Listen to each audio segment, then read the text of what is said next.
Welcome back.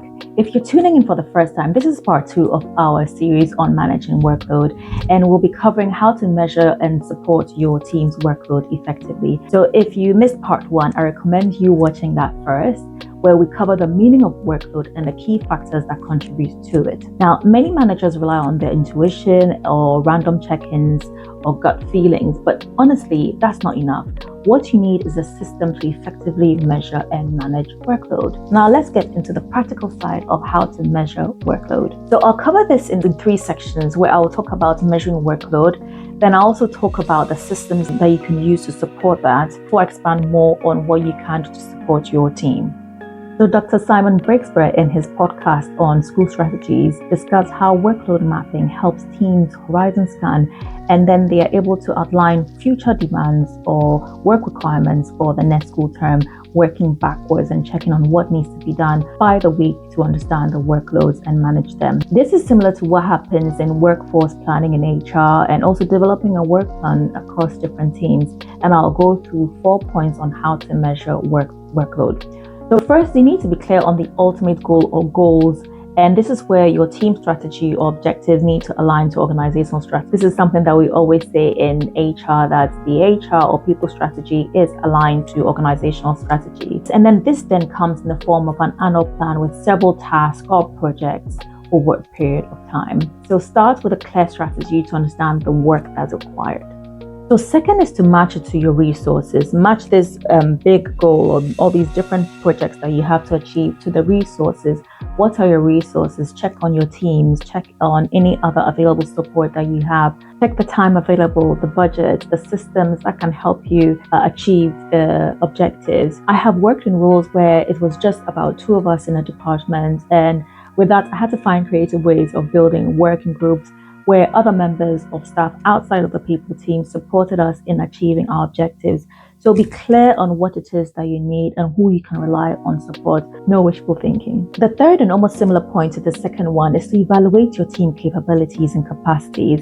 You need to look at all the other commitments of their roles, look at their strengths, and then you can distribute and delegate accordingly.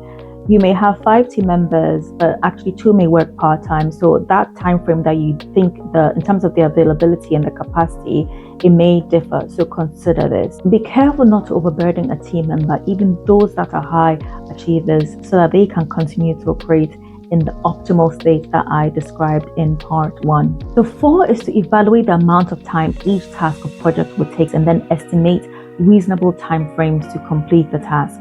So check out my video on one-to-ones, which expands on this. But a tip here is to have a team meeting, discuss all the work that needs to be done, get everyone on board, and then make sure that the expectations are clear.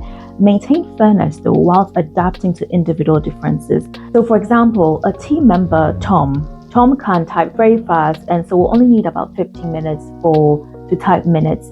But Tom, however, will need 1 hour to digest a document. Kojo, on the other hand, will need 30 minutes for the same minutes, but I'm saying a lot of minutes, right? But the minute taken, Kojo will need 30 minutes for that same minutes, but will need less time to go through or understand the document. So make sure that the time frames are reasonable and fair. So I have talked about measuring in the broad sense, but you will need some tools and systems to support you as the manager in measuring this.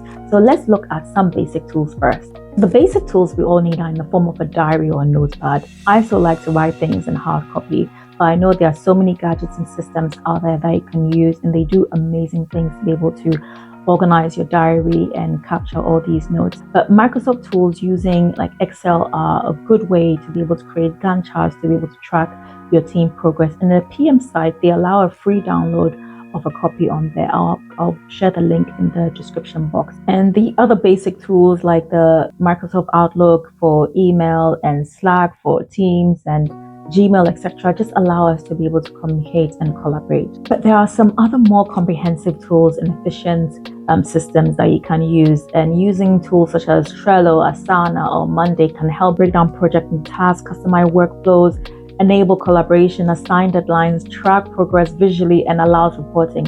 In fact, a useful skill for a line manager to have is project management, especially if dealing with bigger teams and complex projects. This, in conjunction with other people management systems such as Bamboo HR or Workday, can help support you on the people management side of workload management. Check on the availability when they're on leave, organize the regular check-ins, enable different types of feedback, and report on performance. In fact, with opportunities to integrate with add-ons, some systems can do so much more and even do it all. At some point in future, I will actually be going through these tools and other HR systems so that we can review the different applications or systems that simplify the work of a line manager or business leader. So subscribe and hit the notification button to not miss out.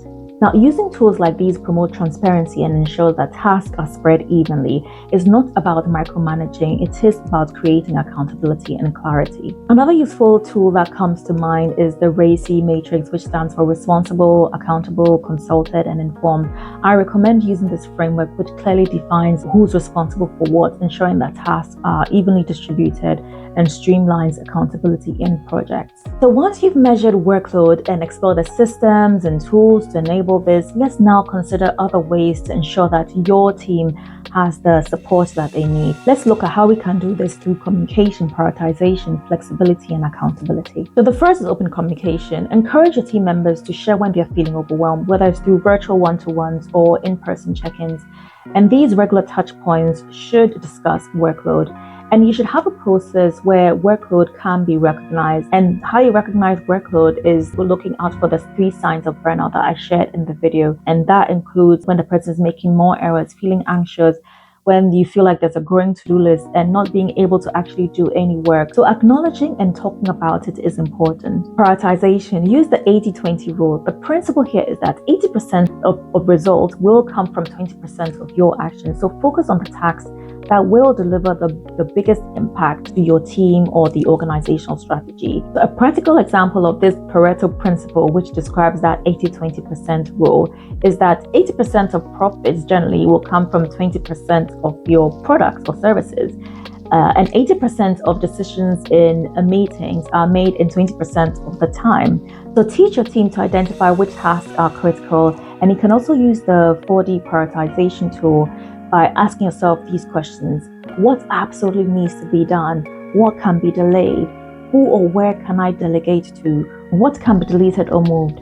Delegating or leveraging technology with all the tools I've mentioned can actually help you redistribute tasks and ensure that no one person is taking on too much. Flexibility and resource allocation.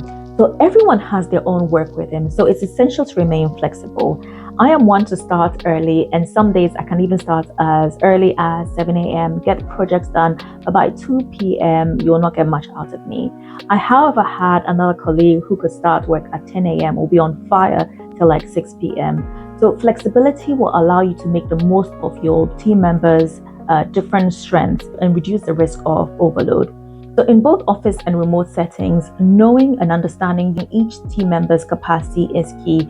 Knowing when to shift deadlines or allocate additional resources can prevent burnout. But also be flexible, allowing your team members to negotiate deadlines and delegate tasks, and for them to take ownership of their workload by measuring output. Which leads on to the 4th point, which is accountability and boundaries.